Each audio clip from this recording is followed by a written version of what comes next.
हर खबर पर होगी आपकी पकड़। डाउनलोड कीजिए एबीपी लाइव ऐप।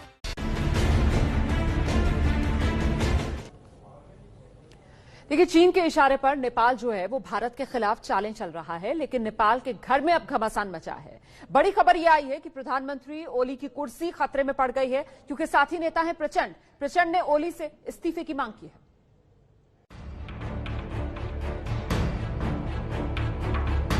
सीमा पर भारत चीन की तनातनी के बीच लगातार नेपाल की धरती से भारत के खिलाफ साजिश की खबरें आई। चीन के इशारे पर नेपाल के प्रधानमंत्री ओली भारत के खिलाफ जहर उगलते दिखे। सम्म हेर्दाखेरि वुहानबाट संक्रमित भएर आएको अलिक नरम देखिएको थियो। इटालीबाट आएको पनि अलिक नरमै देखिएको थियो। दुबईबाट आएको पनि अलिक नरमै देखिएको थियो। तर भारतबाट आएको चाहिँ अलिक कडा भाइरस देखिएको छ। ऐसा नेपाल के पीएम क्यों कर रहे थे, इसके अंदर की कहानी से भी अब पर्दा उठ गया है। एक तो चीन की शय और दूसरा घर में ही घमासान इतना ज्यादा कि इस्तीफे की मांग तक होने लगी है। केपी शर्मा ओली की पार्टी में विद्रोह हो गया है। कम्युनिस्ट पार्टी के अध्यक्ष प्रचंड ने ओली से इस्तीफा मांगा है। प्रचंड का आरोप है कि ओली हर मोर्चे पर नाकाम रहे हैं। अगर उन्होंने इस्तीफा नहीं दिया तो वो पार्टी तोड़ देंगे। ओली के लिए संकट सिर्फ इतना ही नहीं है, प्रचंड को पार्टी की ओर से बनाए गए 2 प्रधानमंत्रियों का भी समर्थन मिला है। पूर्व पीएम माधव नेपाल और झलनाथ खनाल भी चाहते हैं कि ओली इस्तीफा दे। 3 साल पहले प्रचंड ने अपनी अगुवाई वाली माओवादी पार्टी का ओली के नेतृत्व वाली पार्टी यूएमएल में विलय करवाया था। कहा जाता है कि पार्टी में बगावत से ध्यान भटकाने के लिए ही केपी शर्मा ओली ने भारत से नक्शा विवाद को तूल दिया था, लेकिन अब लग रहा है कि उनका ये पैंतरा काम आता नहीं दिख रहा। अब नौबत ये है कि कहीं उनकी पीएम की कुर्सी ही न चली जाए। देखिए, नेपाल में बवाल का असर जो है वो सीमा पर दिख रहा है। भारत से सटी उसकी सीमा पर अब तनाव दिख रहा है। चीन के इशारे पर नेपाल जो कर रहा है उसमें वो खुद फंसता जा रहा है।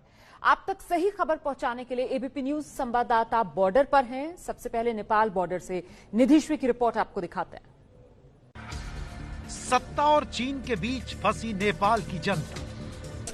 हम सबसे पहले चूज करेंगे इंडिया। हम लोग भारत की तरफ चूज करेंगे। भारत तो हमेशा दिल में है और दिल में ही रहेगा। दिल में तो भारत है। दिल में तो हम लोग सोचते हैं कि इंडिया हो जाए। कि दिल में क्या बसता है? मुझे इंडिया। जनता की भावनाओं को नहीं समझ रहा नेपाल का निजाम। चावल भी 2 किलो किनना पड़ेगा तो हम इंडिया से ही ले जाते हैं। दवा लाने के लिए हम लोग इंडिया जाते हैं। जोड़ने का काम कोई नहीं करता, तोड़ने का काम हर कोई करता है। ये नहीं है कि संबंध से फर्क पड़ेगा, हर चीज से फर्क पड़ जाएगा। एबीपी न्यूज संवाददाता निधि श्री झा से नेपाल के लोगों ने की मन की बात। नेपाल की जनता ने नमक से नमक हलाली तक सब कुछ बताया। विवाद के बीच न तो नेपाल के लोगों की दाल गल रही है और न चावल पीले हो रहे हैं।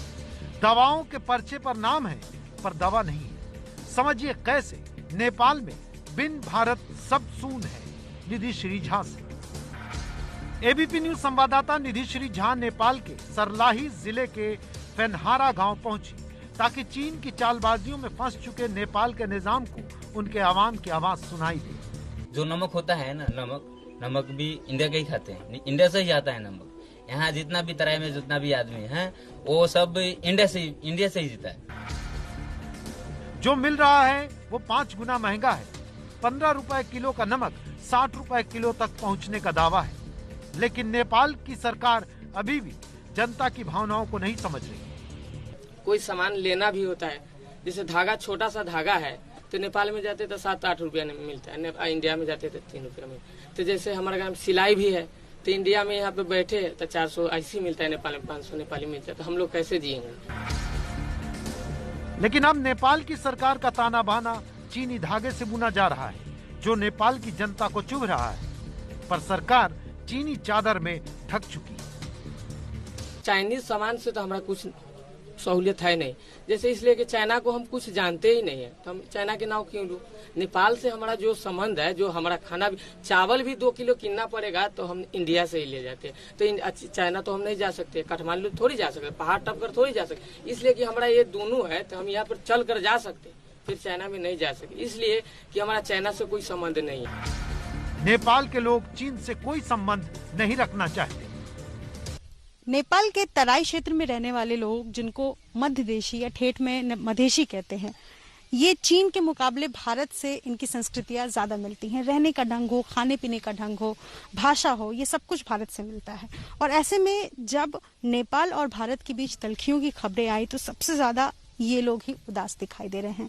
कहीं ना कहीं इनका घर नेपाल में है, ये नागरिक नेपाल के हैं, लेकिन दिल में भारत जरूर बसता है। और ऐसे में सवाल ये है कि अगर चीन और नेपाल के बीच नजदीकियां बढ़ती हैं और इससे भारत को नुकसान होता है तो इनके दिल से आखिर भारत को कोई कैसे निकाल सकता है।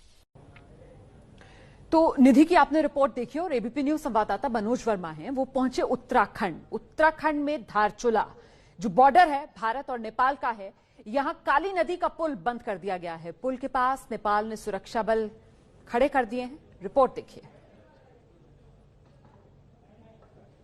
इस वक्त हम भारत और नेपाल बॉर्डर पर खड़े हुए हैं। मैं धारचूला में हूं और ये एकदम बॉर्डर है। यहां से आप देख सकते हैं कि काठमांडू 965 किलोमीटर नजर आ रहा है और ये वो रास्ता है जो नेपाल की तरफ जाता है। देखिए ये काली नदी है, काली नदी का पुल पार करके आप नेपाल की तरफ जाएंगे और ये 60 मीटर की वो दूरी है जो दोनों देशों के बीच अब पार नहीं हो पा रही है।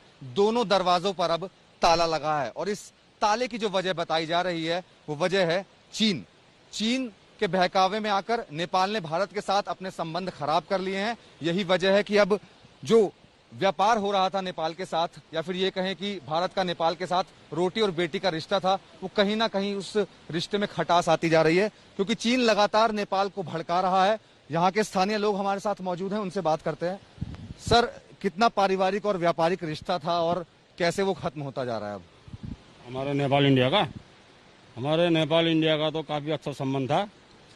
सबसे ये लॉकडाउन चला, पुल बंद हुआ, उसके बाद ये चाइना के बड़गांव में नेपाल वाले ने हमारे यहाँ पर काफी पुल वुल बंद करके अपना सेना बॉर्डर में भेज के इंडिया के खिलाफ लोगों ने प्रदर्शन किया।